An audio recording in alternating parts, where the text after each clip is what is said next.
bag. So when you let the cat out of the bag, somebody is for it. Jones lashed this poor man so hard that he died of his wounds. Because he did it on the ship, he didn't have to answer to anybody. He was God. He is answerable to no one. He then goes ashore in England. When he was there, one of his crew members gets into an argument with him about wages. John Paul is in the wrong. The crewman is arguing his case very, very well. And John Paul knows that he can't win the argument, but he's the captain, he can't back down.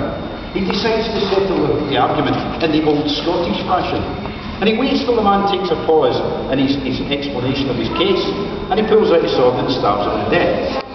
They've done this on the ship, not a problem. But because he's done it on land, he's in real trouble. The authorities will be after him. That is murder. Jones runs off, gets on his ship and sails off to America. While he's there, I've just given you a clue to the next bit, he decides he has to do something to hide from the authorities. He decides to change his name, and he changes his name from John Paul to John Paul Jones. Like that one. He gets away with it. When the Americans declare independence in 1776, Jones joins the American Navy. He's the very first man to raise the American flag over the deck of an American ship. And he brings that ship over to Britain and preys on coastal shipping. And he raids the port of Whitehaven in Cumbria.